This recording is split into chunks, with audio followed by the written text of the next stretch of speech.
Hi, I'm Seamless, and today I'm going to tell you what a plugin is. In your DAW is usually referred to as a host, and the host hosts plugins. Plugins are things like in FL, for example, this is the sampler plugin.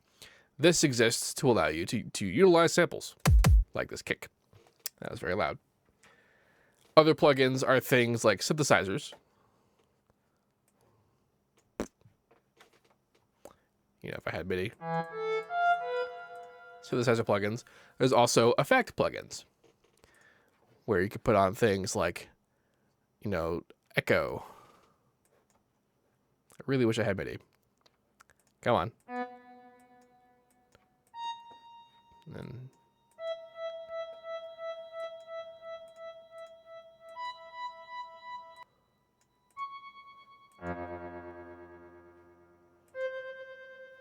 And that kind of thing.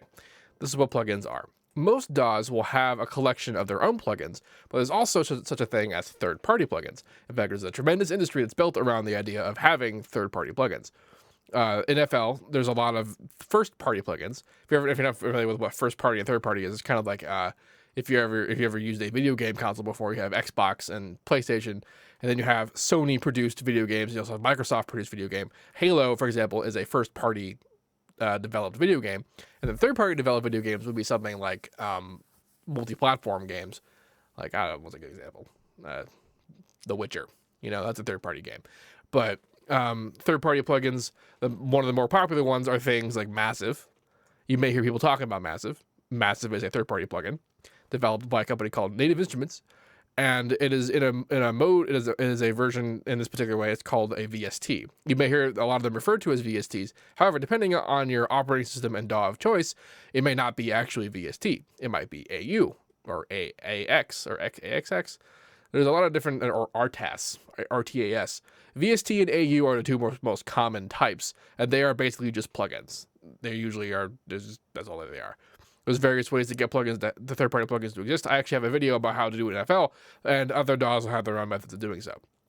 When you hear the term plugin, this is what people are referring to. They're referring to essentially a modular piece of synth or effect that you can put in and arrange and have and put in the single path and move around the way that you want to. That's the heart of how you do anything with a DAW, because you need to have plugins to do, certain kinds of things, like samples or synths or libraries of other samples and that kind of thing. How other DAWs approach plugins is pretty universal. Otherwise, things like Massive and third-party plugins wouldn't be able to exist. If you're using something like Reason, they don't really have plugins. They have what they refer to as rack extensions, which are a bit like plugins, but they're a bit more curated and designed for Reason and to work within Reason alone. And there are rack extension versions of some plugins, but for the most part, they are kind of their own thing. So whenever anyone says plugins, this is the kind of stuff they're referring to. If you have any questions about this, please let me know. Don't forget to like, comment, subscribe, and all that good stuff. And as usual, have a nice day.